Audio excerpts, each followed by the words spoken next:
श्री शिवाय नमस्तुभयम। दोस्तों, जैसा कि आप सभी लोग जानते हैं कि 9 जनवरी 2026 यानी शुक्रवार को पड़ रही है माघ महीने की कृष्ण पक्ष सप्तमी तिथि। और दोस्तों, ये वह तिथि है जो माघ महीने में पड़ने वाली सबसे बड़ी तिथि है, क्योंकि ये शुक्रवार के दिन पड़ रही है। और हमारे हिंदू धर्म में इसका बहुत ही बड़ा और विशेष महत्व होता है। पूज्य गुरु जी ने कहा है कि अगर कभी भी मौका लग जाए और माघ महीने की सप्तमी तिथि शुक्रवार को पड़ जाए तो आप लोगों को सिर्फ और सिर्फ एक चुटकी काले तिल वाला उपाय तो अवश्य ही करना चाहिए, क्योंकि इन दोनों तिथियों का संयोग बहुत ही कम आता है। इसी के साथ दोस्तों, गुरुजी ने कहा है कि जब भी माघ महीने की सप्तमी तिथि पड़े तो आप लोगों को सिर्फ एक चुटकी काले तिल वाला उपाय तो अवश्य करना चाहिए। यह उपाय इतना खास है कि अगर आपने सही मुहूर्त और सही क्रिया अनुसार एक चुटकी काले तिल वाला उपाय कर लिया, जो प्राचीन काल के समय का महा उपाय है, तो मान के चलिए दोस्तों, महादेव जी के आशीर्वाद से आपके जीवन का कितना ही बड़ा दुख हो उससे आपको मुक्ति मिल जाएगी। आपकी कोई भी मनोकामना हो, मान लीजिए आप नौकरी की तैयारी कर रहे थे तो आपकी नौकरी लग जाएगी, आपका बंद पड़ा चल पड़ेगा। और दोस्तों, आप जिस बीमारी से आप बहुत दिनों से परेशान थे उस बीमारी से आपको मुक्ति मिल जाएगी। आपके जीवन में धन आना शुरू हो जाएगा।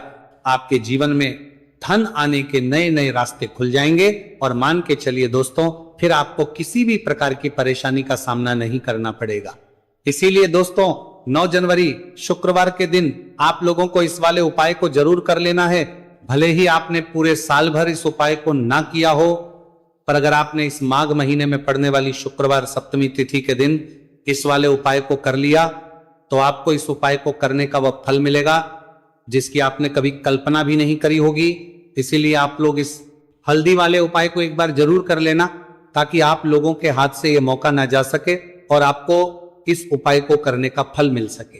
दोस्तों, यह उपाय पंडित जी ने अपनी अभी की ही शिव महापुराण की कथा में बताया है, जो इस उपाय को आज हम आपको बहुत अच्छे से समझाने वाले हैं। इस वीडियो को देखने के बाद इस उपाय को समझने के लिए आपको कोई वीडियो को देखने की जरूरत नहीं पड़ेगी। तो दोस्तों, इस उपाय को आपको कैसे करना है, कब करना है, कहां पर करना है, और उपाय को करते समय आपको किन किन गलतियों को नहीं करना है और आपको किन किन बातों का ध्यान रखना है, यह सारी जानकारी हम आपको इस वीडियो में देंगे। तो चलिए भक्तों, उपायों को शुरू करते हैं। अगर आप भी चाहते हैं कि महादेव जी का आशीर्वाद आप पर सदैव बना रहे तो वीडियो को लाइक करें, चैनल को सब्सक्राइब करें और कमेंट बॉक्स में हर हर महादेव जरूर लिखें। और अपने फायदे के लिए, गरीबी दूर करने के लिए वीडियो को पूरा देखकर जाना। यदि आज आपने वीडियो को बीच बीच में से देखा, काट काट कर देखा, तो जीवन में आपको कभी सफलता हासिल भी नहीं होगी। देखिए दोस्तों, ये 9 जनवरी शुक्रवार का दिन या इतना खास होता है, इतना महत्वपूर्ण होता है। देखा गया है कभी कभी बड़े बड़े पूजा पाठ अनुष्ठान से जो मनोकामना पूर्ण नहीं होते, वह 9 जनवरी शुक्रवार सप्तमी तिथि के दिन एक छोटे से उपाय करने से ही आपकी मनोकामना पूर्ण हो जाती है। अब हम समझते हैं इस वाले उपाय को हमें करना किसे, इस एक चुटकी काले तिल वाले उपाय को हमें माघ महीने के शुक्रवार के दिन करना किस समय है। तो देखिए, इस उपाय को करने का जो समय है वह सुबह का समय है और शाम का समय भी है। अब देखिए, यहां पर हम मुख्य रूप से सुबह का समय नहीं बोलेंगे, क्योंकि 9 जनवरी शुक्रवार सप्तमी तिथि का दिन है और इस दिन प्रदोष काल के समय का बहुत महत्व होता है। बाकी अगर सुबह के समय भी करेंगे तो भी अच्छा होगा, उसमें कोई भी दिक्कत वाली बात नहीं है। तो चलिए जानते विशेष उपाय के बारे में। लेकिन उससे पहले एक प्रार्थना, अगर आप इस चैनल पर नए हैं तो आप इस वीडियो को लाइक करें, चैनल को सब्सक्राइब करें और कमेंट बॉक्स में आप अपनी राशि या अपना नाम जरूर डाल दें, क्योंकि हम राशि से जुड़ा भाग्य भी बताते हैं और भाग्य में चल रही परेशानियों को दूर करने के लिए वो आसान से आसान उपाय भी बताते हैं। तो चलिए अब हम अपने सबसे पहले उपाय की बात कर लेते हैं। तो चलिए बात करते हैं हमारे पहले उपाय की। देखिए, उपाय के लिए आपको 2 दीपक लेने होंगे। दोनों ही दीपक आप मिट्टी के भी ले सकते हैं और दोनों ही दीपक आप शुद्ध आटा मढ़कर उनके भी तैयार कर सकते हैं। अब दोस्तों, दोनों ही दीपक के अंदर आपको शुद्ध घी का प्रयोग करना होगा और एक दीपक के अंदर आपको गोल रुई की बाती का प्रयोग करना होगा और एक दीपक के अंदर आपको लंबी बाती का प्रयोग करना होगा। लंबी बाती वाले दीपक के अंदर आप मौली वाला जो धागा आता है कलावा का, उसकी बाती का प्रयोग भी आप लंबी बाती वाले दीपक के अंदर कर सकते हैं। 2 दीपक वाला यह चमत्कारी उपाय केवल शुक्रवार सप्तमी तिथि की रात्रि में ही किया जाता है, इसीलिए आपको इस उपाय को बहुत ही ध्यान से समझना। इसी के साथ में आपको एक चुटकी काले तिल के दाने लेना है और इसी के साथ में आपको मात्र एक चुटकी हल्दी भी लेनी होगी। अब दोस्तों, ये सभी सामग्री लेकर के आपको रात्रि के समय पहुंच जाना है अपने घर में। जहां कहीं भी तुलसी जी का पौधा, तुलसी माता का निवास स्थान है, वहां पर देखिए दोस्तों, सबसे पहले तो आपके पास जो एक गोल बाती का दीपक है, उसे आपको तुलसी जी के वहां पर प्रज्वलित करना है।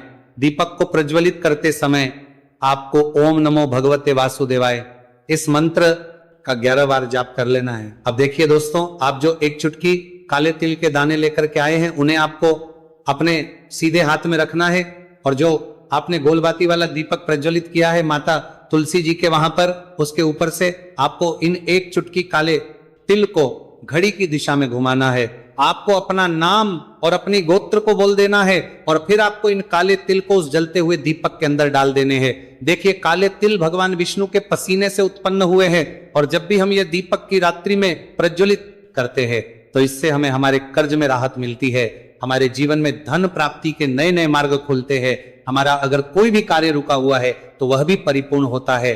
देखिए, गोलबाती का जो दीपक है, विशेषकर हम माता तुलसी के वहां पर भगवान विष्णु और माता लक्ष्मी के निमित्त प्रज्वलित कर रहे, इस प्रकार से आपको यह दीपक प्रज्वलित कर देना है। अब जो आपके पास लंबी बाती का दीपक है, एक चुटकी हल्दी है, तो इससे आपको लेकर के पहुंचना है अपने घर के मंदिर में। आपके घर के मंदिर में माता लक्ष्मी की जो दीप प्रतिमा की मूर्ति है, उनके सामने सबसे पहले तो आपको ये लंबी बाती का दीपक रखना है, फिर आपको दीपक को प्रज्वलित कर देना है। दीपक को प्रज्वलित करते समय आपको ओम महालक्ष्मी नमः इस मंत्र का जाप करते रहना है। अब दोस्तों, आपके पास जो एक चुटकी हल्दी है, उसे आपको सीधे हाथ में रखना है, और इस एक चुटकी हल्दी को आपको उस दीपक के ऊपर से 11 बार घड़ी की दिशा में घुमाना है, और आपको महालक्ष्मी मंत्र का जाप करते रहना है, और इस एक चुटकी हल्दी को आपको उसे दीपक के अंदर डाल देना है। देखिए, एक चुटकी हल्दी वाला जो दीपक है, आपके जीवन से दुर्भाग्य को समाप्त करता है, माता लक्ष्मी की आपको कृपा प्राप्त करवाएगा,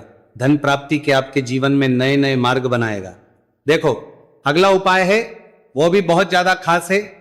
तीनों उपाय को आप जरूर सुनना, क्योंकि जो आपको अच्छा लगे वो उपाय आप कर सकते हैं। देखिए, इस उपाय के लिए आपको 2 हरी इलायची लेनी होगी। हरी इलायची आपको साबुत लेनी है, खंडित नहीं होनी चाहिए। और इसी के साथ में आपको मात्र थोड़ा शहद लेना है। शहद आपको मात्र आधा चम्मच या फिर उससे भी कम ले लेना है, और इसी के साथ में आपको एक दीपक ले लेना है। दीपक चाहे तो मिट्टी का भी ले सकते हैं, और आप चाहे तो शुद्ध आटा मढ़कर उसका दीपक भी आप तैयार कर सकते हैं। इस दीपक के अंदर आपको मौली का जो धागा आता है कलावा का, उसकी बाती का प्रयोग करना होगा। यानी कि इस दीपक के अंदर आपको लाल रंग की बाती का प्रयोग करना होगा, और इस दीपक के अंदर आपको शुद्ध घी का प्रयोग करना होगा। अब ये सारी सामग्री लेकर के आपको अपने घर में जो भी मंदिर है वहां पर पहुंच जाना है, और आपको माता लक्ष्मी के किसी भी स्वरूप के सामने बैठ जाना। अगर माता लक्ष्मी की फोटो है, माता लक्ष्मी की प्रतिमा है, तो उनके सामने आपको बैठ जाना है। अगर माता पार्वती की प्रतिमा है तो उनके सामने आपको बैठ जाना है। यानी कि किसी भी माता के स्वरूप के सामने आपको बैठ जाना है। अब देखिए, सबसे पहले तो आपको माता रानी के सामने थोड़ी सी चावल की ढेरी बना देनी है, यानी कि थोड़े से अक्षत के दाने आपको माता रानी के सामने रखना है। उसके बाद आप जो एक दीपक लेकर के गए हैं, उस दीपक को आपको उन्हीं चावल के दानों के ऊपर रख देना है, और फिर इस दीपक को आपको माता के सामने प्रज्वलित कर देना है। देखिए, इस दीपक को प्रज्वलित करते समय आपको ओम महालक्ष्मी नमः इस मंत्र का लगातार जाप करते रहना है। दीपक को प्रज्वलित करने के बाद आप जो 2 हरी इलायची लेकर के गए हैं, उसमें से एक हरी इलायची को तो आपको उसी दीपक के अंदर डाल देनी है, और वहीं पर आपको कम से कम 21 बार ओम महालक्ष्मी नमः इस मंत्र का जाप कर लेना है। अब आपके पास जो शहद है और एक हरी इलायची है, उसे सीधे आपको लेकर के पहुंच जाना है भगवान शिव के मंदिर में। पूज्य गुरु जी ने बताया है कि यह उपाय आपको सिर्फ और सिर्फ शाम के समय ही करना होगा। शाम को जब भी सूर्यास्त का समय होता है तो उस समय आपको यह उपाय करना है। लेकिन सबसे पहले तो आपके पास जो एक हरी इलायची है, उसे आपको उस शहद के अंदर अच्छे से डुबो देना है, यानी कि शहद का लेपन उसे हरी इलायची के ऊपर चारों तरफ आपको कर देना है। अब ये जो शहद से युक्त हरी इलायची है, इससे आपको भगवान शिव शिवलिंग पर अर्पित कर देनी है, और आपको वो श्री शिवाय नमस्तुभयम इस मंत्र का लगातार जाप करते रहना है। फिर इसके बाद आपको एक लौटा जल भी अपने साथ लेकर के जाना है। तो ये एक लौटा जल भी आपको धीरे धीरे शिवलिंग पर समर्पित कर देना है। और आपको श्री शिवाय नमस्तु भयम इस मंत्र का जाप करते रहना है। फिर इसके बाद आपको अपने घर आ जाना है। इस प्रकार से आपको ये उपाय कर लेना है। तो चलिए दोस्तों, जान लेते हैं गुरुजी द्वारा बताए दूसरे उपाय के बारे में। देखिए, इस उपाय के लिए आपको लेना है 11 चावल के दाने। गुरुजी ने कहा है चावल के दाने खंडित नहीं लेने हैं, बिल्कुल साबुत होने चाहिए। उसके साथ में आपको लेना है एक बेलपत्र। बेलपत्र का भी एक नियम है, अगर आपके पास बेलपत्र नहीं है तो आप शिवलिंग में से उठाकर उसको पुनः शुद्ध जल से धोकर इस्तेमाल कर सकते हैं। इस प्रकार आपको बेलपत्र लेना है। इसके बाद आपको एक लोटा जल लेना है। अब ये सब लेकर आपको जाना है महादेव के मंदिर में। देखो, अब आपको उत्तर साइड में खड़े हो जाना है और सबसे पहले आपको एक बेलपत्र अपने हाथ पर और 11 चावल दाने रखकर शिवलिंग के ऊपर अपना नाम और गोत्र बोलते हुए समर्पित कर देना है और ओम नमः शिवाय श्री शिवाय नमस्तु भयम का लगातार जाप करना है। अब आपको जो एक लोटा जल साथ में लेकर आए थे उसे धीरे धीरे बेलपत्र और चावल दाने के ठीक ऊपर आपको समर्पित करते जाना है और शिव पुराण के मंत्र श्री शिवाय नमस्तु भयम का 11 बार जाप करना है और अपनी मनोकामना बोलते जाना है। देखो, बस छोटा सा उपाय करना है, देखना एक दिन आपके सब काम बनने लग जाएंगे। गुरुजी का बहुत ही विशेष उपाय है। चलते हैं तीसरे उपाय की तरफ। देखिए, इस उपाय के लिए आपको एक तांबे के पात्र के अंदर सबसे पहले अपने घर से शुद्ध जल लेना है। फिर इसी के साथ में आपको मात्र थोड़ा सा शहद लेना होगा। शहद आपको आधा चम्मच या फिर उससे भी कम लेना है और इसी के साथ एक प्यारी सी बेलपत्र ले लेनी है। बेलपत्र यदि आपको नहीं मिल पाती है तो भगवान शिव के शिवलिंग पर चढ़ी हुई बेलपत्रों को आप पूर्ण शुद्ध जल से धो करके उपयोग कर सकते हैं। और बेलपत्र जो है वह कहीं से भी कटी फटी खंडित नहीं होनी चाहिए। अब ये तीनों सामग्री लेकर के सीधे आपको पहुंच जाना होगा भगवान शिव के मंदिर में। यह उपाय सुबह से लेकर के शाम तक किसी भी समय कर सकते हैं। देखिए, सबसे पहले तो आपके पास जो शहद, उससे आपको अपने सीधे हाथ की चिट्ठी, उंगली के जो पास वाली उंगली होती है, अनामिका उंगली, उसमें थोड़ा सा शहद आपको लेना है और इससे फिर आपको शिवलिंग पर जहां माता अशोक सुंदरी का स्थान होता है वहां पर आपको ओम का निर्माण करना है। लेकिन जलाधारी के बिल्कुल बीच में जो स्थान होता है उसे माता अशोक सुंदरी का स्थान कहते हैं और इसी स्थान पर आपको शहद से ओम का निर्माण करना है। अब दोस्तों, आपके पास जो एक बेलपत्र है उसे आपको अपने सीधे हाथ की हथेली रखना है और महादेव से आपको अपनी विशेष मनोकामना, आपके जीवन में जो भी संकट चल रहे हैं, जो भी समस्याएं चल रही हैं,